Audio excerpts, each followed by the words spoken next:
Welcome back to StockSessions.com, session number 3. This time, we're going to talk about analyzing. That was the first, or the core, the foundation of what we're doing. So let's do that. Let's jump into this. Getting started, analyze.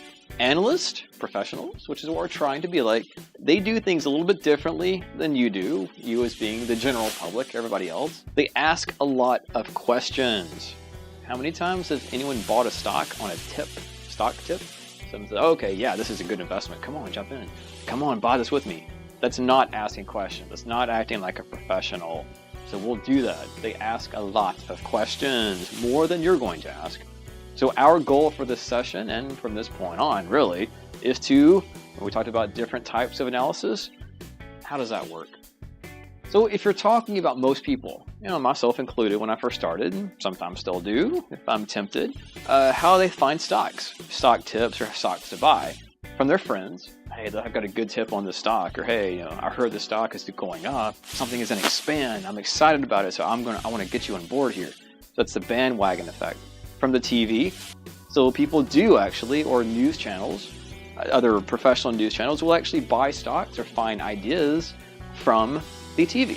So which is better than doing it from a friend, because the professionals, one would think, on TV know more than the general public. Sometimes people actually go to their broker, they'll pay their broker, or they're friends with a broker, and they ask a stockbroker or an investment manager. They say, okay, what's good? And they'll take their advice. Nothing wrong with this except from your friends, unless your friends are really, really good at picking stocks. In that case, yeah, go ahead and keep listening to them. So how much research does the average person do? My guess, not that much, and that's fine. Nothing wrong with that. How many questions do they ask? Probably not much if they buy. Brokers have usually, if they are selling stock, this isn't true in all cases, but most brokers have no experience or little experience with their money. So their emotions, what it takes, the fear, the greed, all those things. So keep that in mind too. Compare that with the analysts, the professionals. They do research, lots of it. They have teams. They are very intelligent and they do deep level analysis. They will ask colleagues. They're not immune. I ask my colleagues sometimes, what are you trading? What's going on? What you're looking at? So that's actually where analysts do find ideas sometimes. It's also that bandwagon effect. But they sometimes actually do something we can't really do as easily or at all. They actually go to the companies themselves and they'll meet with the CEO. They'll meet with some of the people in that company and study them from within. That's something we just really can't do. So how much research does the analyst do? A lot, right? We're not saying go out right now and become an analyst. It's not what we're saying, but just go from this unprofessional side or newbie side, which again is fine. Ask more questions, do more research. I'll give you some hints if you don't have questions. I know it's kind of difficult to ask questions. What do you do? I'll give you 4. I would recommend writing these down and at least answering these questions when you're looking to buy a stock before you go to the chart. This is the fundamental analysis. What does that company actually do? Apple, for example, it sells phones, right? Software. It innovates, it holds patents. Apple does more things than you think it would. Google does the same thing. There's a lot of things that Google does that you probably don't know about. We think it's a search engine and it sells from advertisement. It does a lot more than that. Even if it's a very popular company, it probably does things that you're not aware that it does. This is actually fun, learning about what companies do. That's kind of cool. And beyond just what it does, Google is a search engine company, for example. How does it make money? Well, Google, in this case, makes money selling advertisements. But more than that, what else does it do? And how are these other venues, Android software, those sort of things, how does it make money?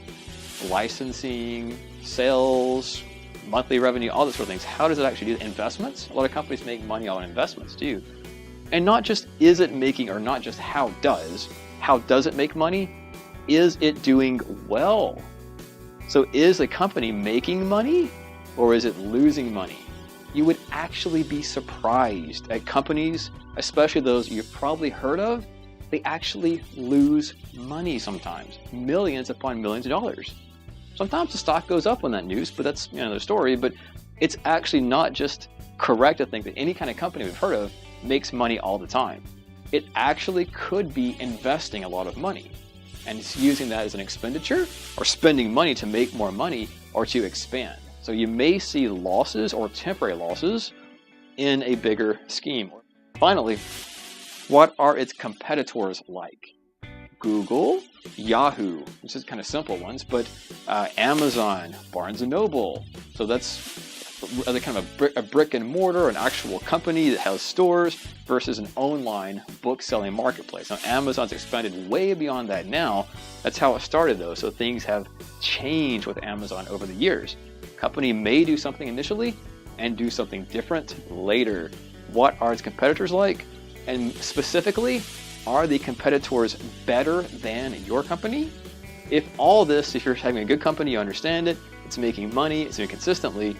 But if your competitors are doing better, if its competitors are making more money faster, more efficiently, that's an easy decision. Go with a company that has a competitive advantage. Big term, but it's just really saying competitive advantage. So if you're asking, what does it do? Start with finance.yahoo.com. That's Yahoo Finance. We'll kind of move quickly here, but this is something you can do at home and practice.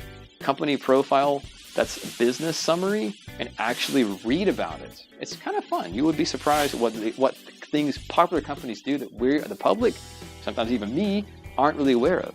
Know what it does before you buy it. How does it make money? It's not always that simple. Again, same thing, continue in Yahoo Finance. This time, go to the Key Statistics tab. Don't worry about the word statistics, just the Key Stats tab, information about the company. You would, again, same thing, and I still am surprised when you dig this deep in a company. It isn't really that deep. You can be surprised what you learn. Dig a little deeper and just go ahead and read analyst reports or some news about the company. You'll find how it makes money and what it does. Not to be surprising, but not just does it make money or how does it make money? Same thing. How is it making it? How much? And sometimes, again, same thing, could be investing, all sorts of reasons why a company that may be really good to buy is actually losing money. Look at the prior or past trends of profits. Is it consistently making money? Finally, what are the competitors like? So that's simple to find too. You can see the word company, same thing. Type when the word competitors, same thing. Does your company have something special, like a patent? Or drug companies have patents other companies can't get. Pfizer, for example, any kind of biomedical stock, those have patents. Of course, all companies have patents, but that's what we're looking for. Does it have something others don't? Big Mac, Whopper, kind of the same thing, but they're different sandwiches.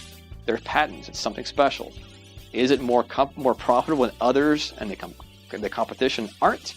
And does your company maybe have more recognition?